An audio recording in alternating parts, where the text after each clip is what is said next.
right, guys, episode 25 of the MotorMarvel Podcast. Yeah, so it's been a bit of an exciting week because we've locked in a few things and had a few plans sort of starting to come to fruition. So, And it's getting very busy right now. So, May's, there's a lot of things happening. We've got a lot of cars for review. You've been pumping. Yeah. Absolutely pumping. All I see lately is Sal doing car stuff. Yeah. We have a lot of cars coming up for review, so heaps. All of May, there's technically a car every week. Yeah. Plus, we have a lot of videos coming from Revved Up Reviews that we've filmed.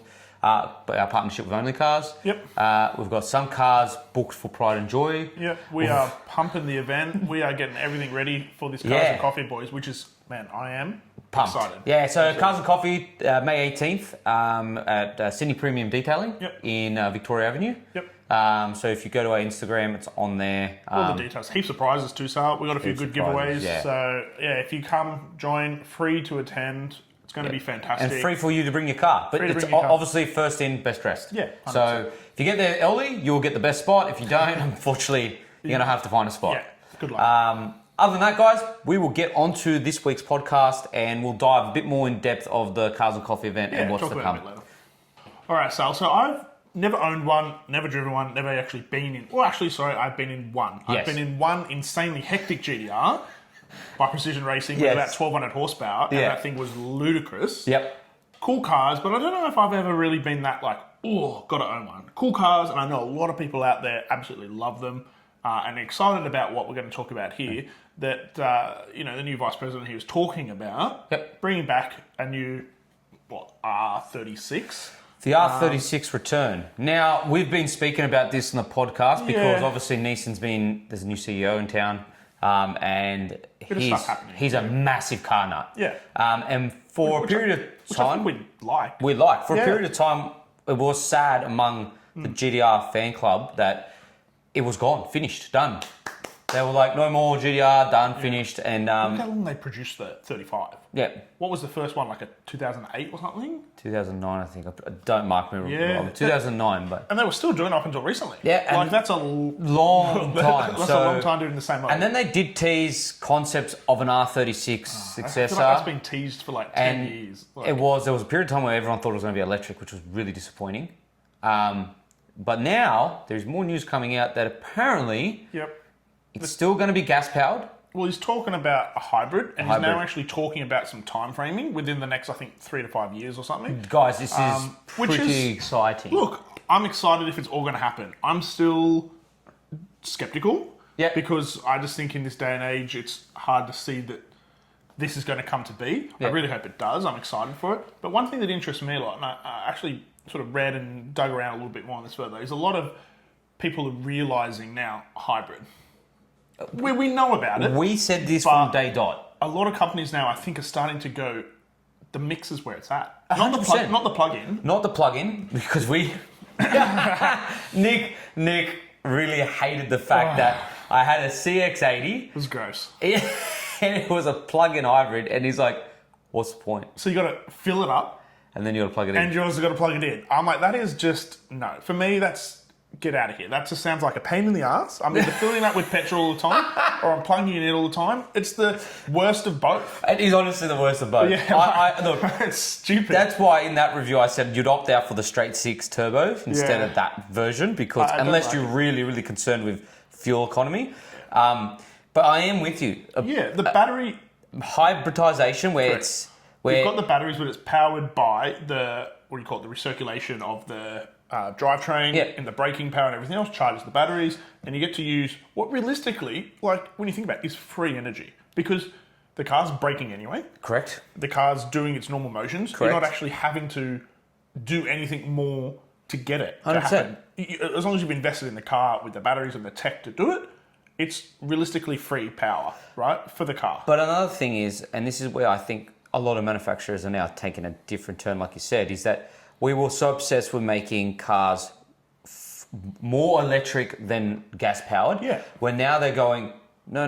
Let's make them more gas-power orientated and performance-orientated, and the electric motors serve just for fuel economy. Yeah. Right? And obviously more power. Well, yeah, and obviously the hire cars, we talked Ferrari a couple of podcasts ago, certain companies just using it purely for power. But I think the good thing is that sort of hybridization gives you the flexibility to do any number of things. Do I want batteries for power? Do I want batteries for economy? Do I want it for, that low down torque so I can put a smaller engine in? Yep. But I've got a little bit of electric assistance, which gives me that torque to drive around town. And that's what I find with the Santa Fe. I think when I initially bought a 1.6 turbo, I went to Sal, this thing's going to be. But Gutless. with the hybridization in it, the battery power actually down low makes that car get off the line really quickly. And around town, it actually feels fairly responsive. And I'm really happy with it. And I think that sort of drivetrain to me is really great. And so they're talking here about putting in a hybrid style, engine and, whatever. But the thing what you're saying, Nick, is exactly what you're saying is that they're now giving the consumer the option. So they're building a car, like you just said, where you have a pretty powerful gas-powered engine. Yep. And then you have the hybridization with the electric motor. But you're giving the consumer the ability to go, today, I want to drive eco-friendly. I don't want to use gas. So you know what? I flick it straight into hybrid mode.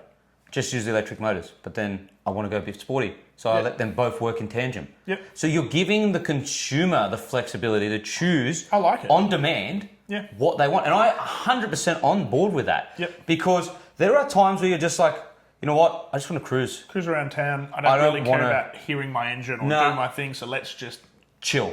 Yep. Right? And I'm 100% for that. But there are times where you're just like, I want to go hard. Yep. I want both of them to work in tandem. And that is why hybridization with a beautiful engine makes sense. But where we were going at one point in time, where it was it was just full electric. Get rid of it, internal combustion. I don't think that is the answer because you're losing the pure heart and spirit of what a what a car is. And look, I think this has probably kept a fair few people interested to see where this goes when they talk hybrid. I think when they were talking electric, I'd say a lot of the community was going, why would we buy a electric GTR? Yeah, why would we buy an R36 GTR that's fully electric? But if they're talking hybrid, I think they can make something that will actually be very good. So it's going to be turbocharged and have over 600 horsepower. Now, it doesn't say anything here of being a V6. So who knows what it will be? And look, I know I might cop something from Sal here. I don't really care what it is. No, I do. It could be a smaller engine. To me, I get it. I'm sorry, but a Skyline, even when the 35 came out, it was a V6. It wasn't a straight 6, which was a bit unheard of because ever since the birth of the R32 all the way up to the 34, they were all straight 6s. Do you know what I mean? So, going to a V6 was, for me, and many other guys who like GTRs might turn around and go, no, but V6 was still cool. I'm not saying the V6 was bad at all, but it was a bit more like, oh wow, you're going V6, why aren't you keeping the same formula for keeping it a straight 6? But it worked, don't get me wrong. The V6 out of the R35, ridiculous. A lot of power out of that thing. So I'm not saying it's a bad engine at all. It sounds glorious. It's an awesome engine. Where I think we can start hitting the market whilst ticking a lot of boxes for the whole emissions and this and that is by scaling back on engine capacity and size and adding the hybridization and the different things to get the power and get the drivability. And I know we might just say, well, if it goes to a 4-cylinder something, it might sound like shit. And it may, but I think I'm sort of open to see what they can do. Well, if that makes sense. I wouldn't hate it entirely if they did decide to change something there and go away from this 6-cylinder. Well, hopefully this hybridization scene that we're seeing just obviously flourishing right now helps another manufacturer, which we're going to talk about next, because there might be an unfortunate demise of one of our favorite models out of this brand, which we hope is just false. And we hope that it's just like what they always do, say that they have to do, and then all of a sudden it doesn't happen. So let's move on to the next subject, which we'll do right now. So this is what I was talking about. Apparently there are some evidence to support, and some journos have done interviews with people in Europe, because Europe's for some reason so Nazi when it comes to emissions. It does my head in. So I think it's complete fucking bullshit. I hope it is, because apparently Honestly, the GT3 will no longer exist because of its high revving, naturally aspirated flat six. Think Porsche. What do you think? Know. You think you GT3? Think GT3? That is the epitome of what Porsche is. Where it's their heritage. From. Yeah, but it's everything. There are some strong evidence to suggest this because have you seen how bad they're getting over there? Like they're starting to go back. They're starting to go back on what they were saying. Remember we were talking a couple of podcasts back. They said 2030 they changed it, but now they're coming saying no. 2030 we're going to definitely get rid of all internal combustion cars. It's going to be electric. It's not going to happen. It's honestly. It's not going to happen. Can you imagine being the manufacturer? Yeah, it's like going. Do this. Do this. What do the this, do fuck this. do you guys want? Like one hand you want us to do it. One hand, no, don't worry about it. No, you do it. Nah, don't worry about it. No. And like we've talked again over many podcasts, is the amount of money involved in just blowing production going up and down and up and down and changing model ranges and going electric and then not electric and then bringing gas powered stuff back and then building stuff. These things don't happen overnight. So there's a lot. How much did we talk? It was like, I swear it was bloody billions of dollars they invested initially for... Porsche now has to reintroduce, last podcast talked about it, over $800 million, I think it was in euros, not dollars, back into creating internal combustion because their electric segment isn't doing as well as they thought it was. And look, again, it's not us hating on electric cars whatsoever. No, it's the fact that these poor companies are being told one thing, and then the market wants something different, and then you've got all these bodies that control all the emissions and all that going, oh, wait a second, this is not helping the manufacturers, or it's not working, so let's go back to this, let's go back to that. It's from my point of view, right, if you take away the GT3 from Porsche... What's the point? What is Porsche? What is Porsche? Cayennes? 911 Turbo S, but again, like... But that, like... You get rid. What's attractive from those is but like it's you a get rid of range, the GT3 right? or the GT3 RS. I don't know. Maybe it's just coming from very biased enthusiasts. No, but I am with you because I feel like Porsche should be very much from here. It's the pinnacle. It is the pinnacle of the brand. I would be like, oh, what's the point of even owning a Porsche now? Because for me, you aspire for a GT3. Yeah, you want to get into the brand because you're like, I like the brand and I might have one of these and I might have one of those, but really what I like is GT3. GT3s, 3RSs, all this. Yeah. That's what I aspire to have, that's what I want to have, and I want to be part of the Porsche brand. Yeah. If the Porsche brand for me is 911, turbo and a Cayenne and whatever else, okay, they're cool cars and I'm not shitting on them, but that for me detracts massively from the brand. I honestly think... And I'm a massive Porsche lover, so for me... This makes me quite angry and upset. So. Well, I honestly think whoever the bodies are, the government bodies for the emissions over there, they honestly have bipolar. You should go and have a chat with them. They actually have bipolar. Do you want to chat with them? Do you know what they probably have? They probably have, what's a Greta freaking whatever her name is? What's a Greta? Mate, let's not go down her. She's probably on the board, retardedly changing. Mate, it makes no sense. Like, it makes no sense. You cannot keep doing this to the manufacturers because they just are losing so much money. And this is where I can't stand, where people are, oh, but blah, blah, blah. The cars are becoming increasingly expensive because the bloody companies are spending so much money on R&D. You know what that's playing into? What? China. Yeah, and then China's just sitting there going, ha, ha, ha, ha, woo, woo, woo, woo, and then just cleaning up. Yeah, while you... make all the European manufacturers lose money. Lose money and go under. And struggle to bring anything to the market because you keep flip-flopping changing. Yeah. Guess what we're going to do?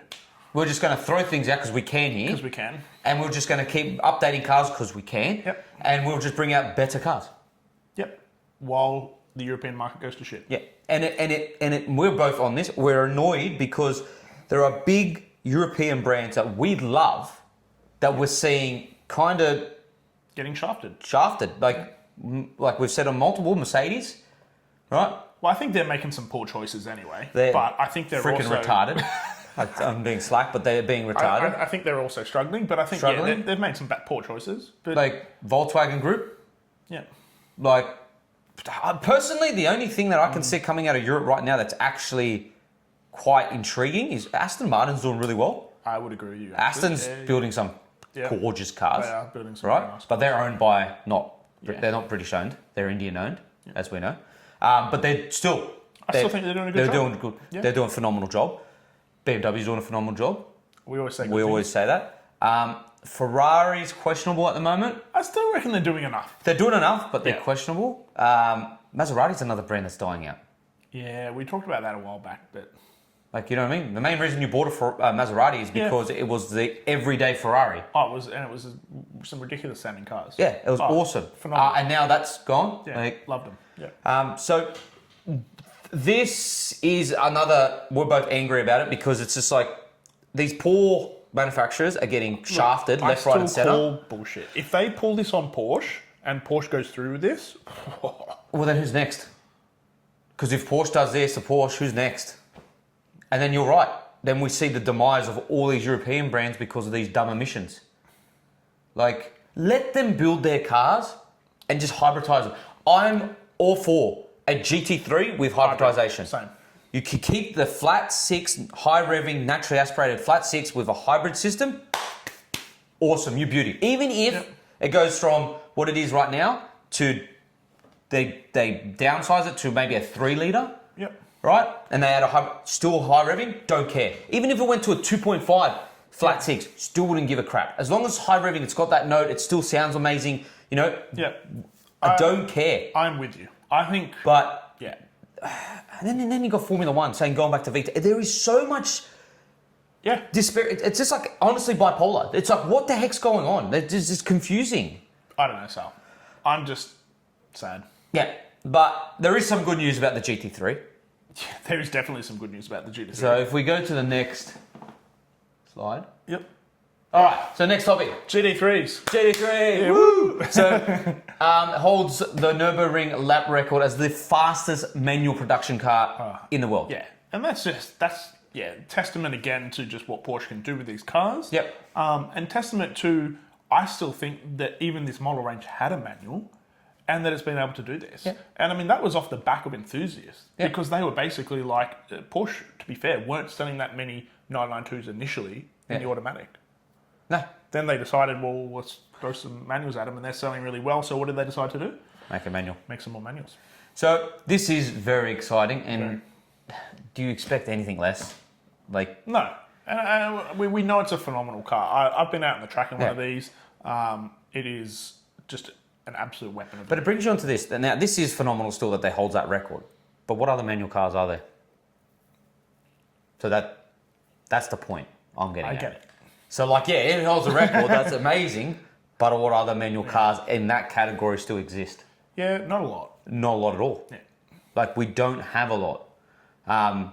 And yet again, what I was saying is that we are seeing a massive shift. Like what we were talking about last podcast, Ferrari are thinking about making some manuals. Yeah. In some models. 100%. But for me, that's all it needs to be. It doesn't need... No one is saying... You need to do a full-fledged lineup. You need to do all your cars in manual now. Yeah. Or all your cars need to be electric now. Or all your cars are combustion. Yeah. No. Give us options. And pick the right engine style with the right transmission style for certain models and certain cars in the range that you are ticking a market for. Yep. And there's obviously a market for manual GT3s. Yeah. And it's the same. That's all we need to do, Sal. Is just, we stop going, nah. Let's just do, okay. But again... Let's just do some of those. Or let's just do that model with that. But again, as we've seen, and as the podcast has gone on, and as we've done more and more in-depth research into this stuff, at the end of the day, it's not the manufacturer's fault. It's the constant bombardment from government that keeps telling them that they need to make, and they have to hit this, they have to hit that, they have to hit this target, they have to hit this target. And you got to feel sorry for them because they are just trying to do the right thing to stay ahead of the curve, to obviously make money and produce still good cars. And at the end of the day, they're trying to run a business. It is a business at the end of the day. And they're hugely restricted. Hugely restricted. The way they react, adapt, obviously determines how well they do. Yep. But at the end of the day, they also are at the whim of a lot of these government decisions. And they have to deal with it. This brings me on to this. I want to know what you guys think, but I'm going to ask Nick this. When was the best era of cars? For me, it was when I was growing up. When I think about when we had the old STIs and the Evos and stuff. So you think the 90s or the early 2000s? I know when I think it is. Yeah, I would say, for me, end of 90s, early 2000s. Mine is end of 80s, early 90s. All right. So what cars? The birth of the Ferrari F40 Yeah, right. and the Porsche 959, which changed everything. Yeah. Fair. When those two cars came out, it was like... The Porsche was tech advanced to the crap house, but the Ferrari, on the other hand, was like, what can we put an engine in a car that literally weighs as much as a leaf, and it literally would rip your face off. Yeah. It was just it was a birth of like... Yeah, those cars. Those cars, and then it literally trickled down into what we saw happen in the 90s, and then in the early 2000s. I think we lost our way pretty much after the global financial crash of 2008. For me, look back at that era where we had the STIs, we had the Evos, we had the Supras, we had the GTRs. All those cars around that era were all, like even your MR2s at the time. You know, there was a lot of really... Honda Prelude. Yeah, but nonetheless, but it was a cool car. I like the Honda Prelude. Yeah, okay, fair enough. The Honda Prelude was bad. There was a lot of like cool cars. Integra Type Rs. Everyone would have liked... Civic Type R. Yeah, anyone would have liked all of those. Yep. And all the cars back then was about making them as light as possible and as fast as possible. Yeah. They didn't care about anything else. Just let's make it light and fast. But then I'm telling you, as soon as it hit 2008 and we had that financial crisis, we lost our way. Cars just started becoming, I don't know, they just... And then as soon as tech, and I've said this so many times on the podcast, but as soon as we started prioritizing tech over design and over just the sheer passion and enthusiasm which we had to building cars, we did start to lose a little bit. We lost our way, and we have. And there are some manufacturers that are using tech to their advantage in design, and that's Hyundai. We've said it many times. But honestly, I think the best era was end of the 80s to the mid 90s. I want to know. We would love to know what you guys think. So We've got different eras here, but we both, I think, can put in the comments below. Let us know what you think, but that's what we personally think. But that's it for this topic. Still an achievement, but at the end of the day, like Nick said, they may not be around for much longer. May not be around for that much longer. All right, so shut up. All right, so we spoke about this a long time ago on one of our first ever episodes, or third or fourth. We did, and Sal, to be fair, shits on about this quite regularly. Oh, I do, and if you watch any of our reviews on our YouTube channel, Sal loves it.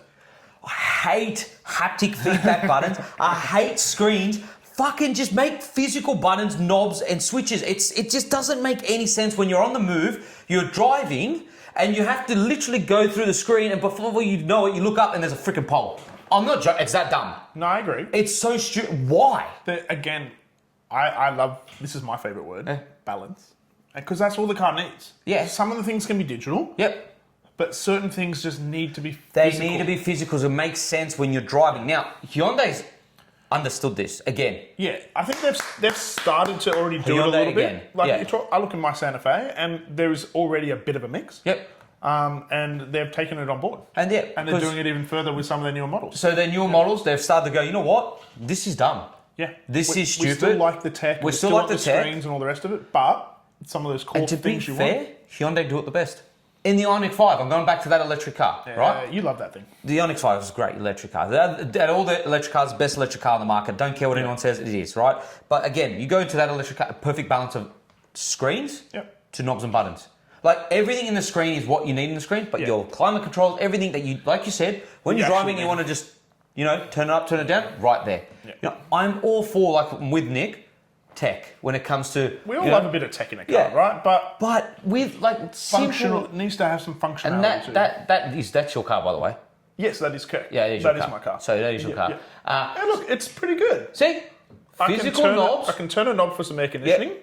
I've got some other buttons which are not so important that I can sort of digitally touch, which I can change when I want to. But the actual core things that I want. The core things, so generally speaking, when you're driving, most of the time you have the aircon on. You want, so you want to have a knob to just turn it down, volume, turn music, all that sort of stuff. You want some buttons, some feedback, something you can touch, either on the wheel or over here. It needs to be. Nick likes that balance. For me, that's still too much tech. I don't like the haptic feedback buttons. To be fair, the buttons in the middle could probably do with a couple that were a little more. A couple. Yeah. I could probably still balance it a tad more towards buttons, but it's acceptable. Yeah. And so this is them doing this. Now, there is evidence to suggest that too much screens is causing a lot of accidents. They've been talking about that for a little while, Yes. haven't they? I think research comes out here and there where they talk about That's that, causing the distraction. Yeah, from the 100%. And I personally think younger drivers are becoming shitter at driving because they're relying too much on tech to park, to turn, to veer, to do everything. Yeah. When we were young, what do we have? The Nothing. most you had, and if you were lucky, was reverse sensors. If you were lucky. Yeah, you got to beep. Right, and that's if mum and dad had a bit of dosh, right? Because the car would have it. Yeah. Mate, none of my cars had reverse camera sensors, nothing. No. So I don't even think anyone knows what it means looking to. no, I don't think anyone. You got now on you buy a standard MG, you get standard anything has blind spot. You got blind spot, you got reverse camera, you got sensors, you got, and this is the problem. So. Yeah. The next generation is becoming so reliant on this stuff. I reckon personally, if I was in government, Okay, so what's this Prime Minister Sal over here? Prime Minister Sal right here, Okay. I would ban all P-platers from buying cars with all that tech. Well, but they'd have no cars to buy. They have to buy old cars, so be it. No, but then so you know the problem with that. What? So I'm going to counter your argument here. What? Older cars generally Yeah. have less safety measures. I'm not talking really old. but- How old do you think I'm talking about? Prehistoric? Sure, But but like a... one of the issues, right, is you have to also consider Yep. that you've got L drivers and P drivers and all of that who are new at driving. Yep. And I agree they need to learn some basics, but they also need to be in very safe cars because they are the most at risk of having an accident. All right, well then there's an there needs to be a plug to go into the car and it turns everything off. Yeah, I just think It just turns... Look, and it's locked. saying let's chuck them all in old cars is not the answer. But even old cars aren't unsafe. Tell me if a 2011 or 15 Definitely. Corolla is unsafe. Put them in a Jeep. Those things are. Yeah, we know Jeeps are unsafe. They're not safe at all. And we see a lot of people that just drive those. Which if I was a what I'm parent, saying. I wouldn't be putting my kid in a Jeep. I'm sorry, whoever's got kids and they put them in a Jeep, bad idea. You want to know something funny? What? I was driving to Barrel on Sunday, Yeah. and I saw 2 cars pulled over on the side of the road with hazard lights on. Guess what? Jeeps. Yes. Yeah, 2 from 2. because they're unreliable as well. 2 out of 2 Jeeps on the side of the road over the weekend. Now the only Jeep that is semi-decently reliable, right, is the SRT, and you know why? Different engine. Because it's got a 6.4 litre heavy V8 in it. That's why. Well, no, seriously, think get about it. it. That's Yeah, yeah, why. I get it. It's got a big block V8. That's we know that's reliable. robust engine. It's a very, very good engine. Like that's why it's reliable. The car itself inside falls apart because it's a Jeep, but at the end of the day, it's got a very, very good engine. Fantastic. But yeah, going back on this, I personally think this is what we should be doing more of. I think there's a few manufacturers who are going to start going back to that a bit. Yeah, and I hope they do. And back to what we're saying about kids as P-platers and L-platers, I don't think they should be having tech. I'm sorry, they should not be having tech at all. You know, our government here in Australia was so adamant that they can't have CarPlay and all that, which I don't understand why a P-plater can't use CarPlay, because at the end of the day, isn't that safer to me, than... Yeah. So I don't understand whoever's in Parliament making those decisions is a bit of a dinkus. But at the end of the day... they can't use CarPlay, but they can use all the sensors and the blind spot monitoring and all that, which I think it should be the flip. I should reckon be the reverse. They should be allowed to use CarPlay. Yep. And they shouldn't be allowed to be using those things because they should be having their attention on the road. Yeah, fair. Because most of the time, I was ran off the road. I remember when I told you when I was ran off the road by a poor girl. She ran me off the road. No, I'm not getting angry, you know. But she even openly said she did not see me because her car did not beep.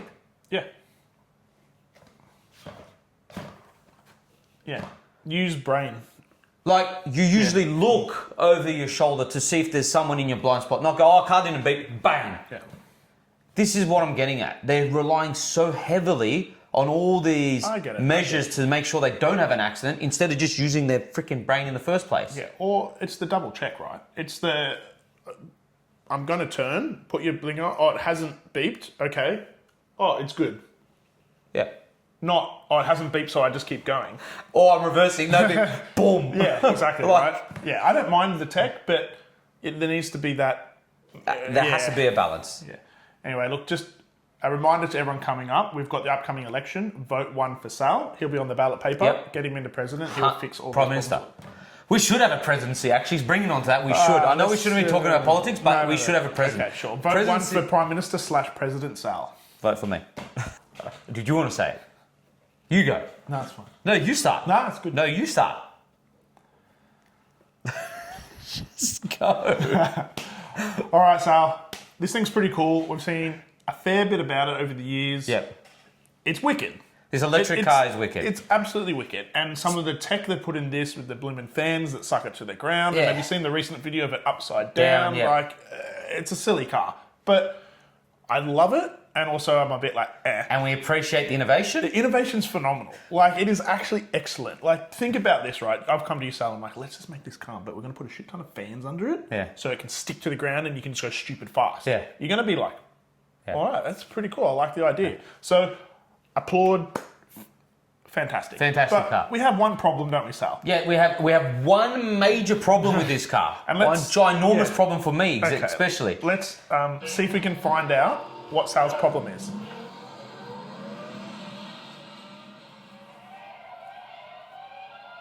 It's quite noticeable now, isn't it? Very noticeable.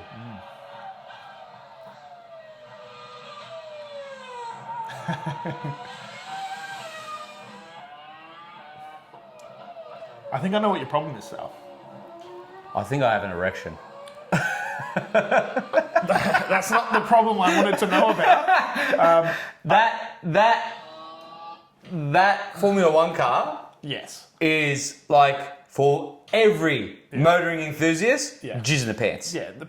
What do we all want to hear? This is where we're getting at. Yeah. It's that electric car's mad, and it beat the record at the Top Gear track. Which good on you, mad. Don't give a shit. Ah, come on, mate. You got to give it some credit. The Formula One car, you can't go past the sheer noise, the orchestra of that beautiful V10. It's just Look, I think they're two different cars, right? But I get what you're saying. It is not as much of an experience when you don't have the full engagement, which includes the noise, right? The noise is part of the engagement as an enthusiast. Yeah. You love driving these cars fast because of the noise that's associated with it too.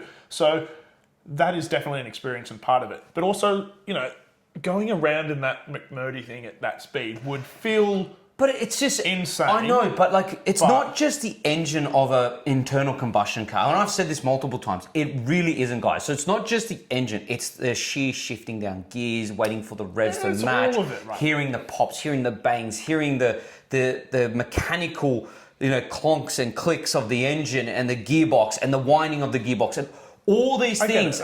It adds to that sheer driving experience that you feel with an internal... That's what we like as enthusiasts, right? And an enthusiast for us, it's all that experience that accumulates to the enjoyment for us. And for a Formula One car, I hope it's on my bucket list to drive one day, a V10 Formula One car, right? It sends shivers down my spine every time I hear one. I get goosebumps. It's just... That's fair. It is... it's so theatrical. It's just like, honestly, it's like going to the opera and hearing someone sing and you get goosebumps, your hairs stick up. The same thing happens with these. They're just... If I told you, Sal, they're going to give you a lap in a McMurdy. Over a Formula One car? No, just in one to drive. Nah, I'm sorry, I'm not interested. You wouldn't do it? I'm so sorry, but I'm not interested because it just doesn't do anything for me. I'd get sick by the sheer force and the... Have you seen it go around the corner around the GT3 RS? Yeah, it's quick. It's insane. But the 3RS comes around, this thing just goes, see you later. I think it's a phenomenal feat of engineering. You do? I still do think that. I'm the same as you on that point, but I don't... And look, it doesn't have the engagement from the noise and everything else. For me, it's not the same. And it will never be the same. I think it would be an experience being in that car. Going that fast and having that amount of G-forces and feeling that like sucking to the road going around those corners would be like mind-blowing. It would be mind-blowing, but it's still not... I'd rather a slower car. That's internal combustion. I'm not... That video that you showed me, which we don't have, guys, because Nick showed me this on camera, I can't find it. The GT3 with this thing, I would still rather drive the GT3. Fair. I would also like to drive the GT3. I don't care. I'm like, cool, you're fast, but there is nothing to you besides speed. Which I think has its own place. But I agree, it's not an overall experience, and that's what we like in cars as enthusiasts. But Sal's poo-pooing it. Well, okay. I get it. The best, simplest way I'm going to put this at it. I still think it's pretty cool. Imagine you're eating the most phenomenal, well-built burger with everything in it. The condiments, everything is perfect, right? But the patty is a vegan patty. Oh, I love vegan patties. It's still crap. It's still dog crap. It doesn't have a beautiful Wagyu beef patty, which is what it should have. It's exactly the same thing. Can we not talk about the carnivore diet? I'm not talking about carnivore diet because I don't agree with the carnivore diet. I'm just saying I like beef. I like steak. All right. But I'm just saying that's what... I get it. Yeah, I get it. It's just not the same. I get it. So, yeah, we had to put this up because we had to talk about this. And again, so people don't get sidetracked, I'm not hating on electric cars. I'm just saying I don't think you can say and sit there, whoever's out there, going, electric car is more fun than an internal combustion car. It's just not. No, but I think for me, what it's ticking the boxes is pushing boundaries as to what we can do. But it's missing out on one significant ingredient, like the burger, which is where the taste, where the burger is, taste and the essence and the heart in the burger is the beef, and in cars, it's the engine and the mechanicalness of it. Okay. So, if you agree with me, just simply say yes in the comments with a thumbs up. If you agree with Nick, then just don't even put anything because it's true. I'm right. I'm sorry. Anyways, on to the next subject. All right, Sal. So wrapping up after what I thought was a pretty interesting podcast. There was some pretty cool stuff we talked about there, and it was interesting. And look, we've got some exciting stuff coming up we wanted to mention to you guys. Obviously been talking about our Cars and Coffee 2.0. 2.0. Yeah, which super excited that we're doing at SPD in Castle Hill. So and Benzin. Benzin's coming along and serve some coffees. So we've got, so this Cars and Coffee event is huge. So we've got SPD, we've partnered up with. Yep. So we're using their showroom. So big shout out to them. Thank you guys. Benzin's coming down, food, coffee, awesome.